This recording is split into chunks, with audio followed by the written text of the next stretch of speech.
kung sabihin nyo involved si Senator Villanueva sa flood control, right here, right now, mag-resign ako sa pagkasenador.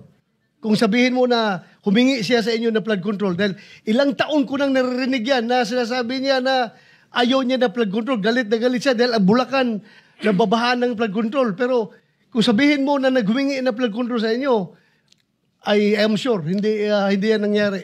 Nare-recall ko lang yung kaso na binanggit nyo about Senator Joel Villanueva. Sabi nyo, wala siyang project doon. Pero Engineer Alcantara, sabi niya wala siyang project doon. Yung hiningi niya hindi na-approve. Pero how come na meron kayong binigay na SOP sa kanya? Kung SOP man tawag noon, bakit ka nagbigay doon na wala man siyang project na na-approve na ni-request niya sa inyo? Your Honor, nung po sa affidavit ko, alam po namin, 1.5 billion po yung gusto niyang request na allocation po sa mga multipurpose building, roads, and other structure po. Yung allocation po talaga at that time, tulad po na sinabi ko na nakaraang hearing, 600 lang po. Kami pa yung lumapit ni boss kay Sec kung paano po mapagbibigyan sana si Senator Joel at 1.5. Ang allocation na lang pong natitira ay parang 600 po. So, nag-isip po kami ng paraan na paano po ma-match in terms of proponent yung 1.5B maging ang initial computation po namin ay 150. So, nag-submit po ako ng 600 worth ng flood control at 25%. Magmamatch po dun sa 150. Sinabit po namin sa Manila po. Oh, pero yung flood control na yun, na project, sinabi mo, hindi alam ni Senator Villanueva. Galit po kasi siya doon. Galit siya sa flood control, di ba? Yes po. Ilang taon na yan, sige, sigaw-sigaw dito sa hearing na ayaw niya flood control. Pero bakit ka naglagay ng project doon na i-dedicate mo sa kanya?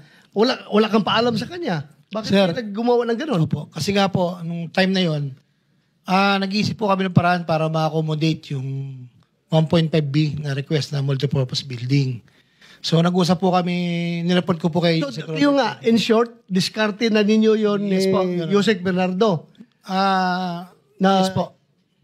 Mag-flood control kayo para sa kanya without his knowledge. Para makapagbigay kayo sa kanya. Yes po. So yung binigay nyo na pera, hiningi ba niya yon sa inyo? Hindi po, Your Honor. Hindi niya hiningi ang pera na dineliver mo. Ako po ang gumawa ng paraan para masatisfy lang po yung request na 1.5B. So, makonsider mo ba yung pera na yon na SOP yon? Ang sabi ko para po kay Senator Villanueva? Ang sabi ko po doon sa tao niya, pag sabi mo kay boss, itutulong. Tulong. Tulong sinasabi ko po. Voluntaryo mong tulong. Opo, pero hindi niya po alam doon ko po kinuha doon sa... Hindi niya alam na galing sa flood control project yon. Yes po, Your Honor. So you have to be clear with that dahil yes po. Yun lang. Yes. Mr. Chair, may Yusek I po? Bernardo. Hindi ko po maalala yung binabanggit niya na naririnig ko lang po nagkakaproblema kay Senator Joel Villanueva doon sa Baykam po kasi minsan na nakakausap lang namin siya at parang humingi po kami ng tulong sa kanya pagka po sa Baykam po kasi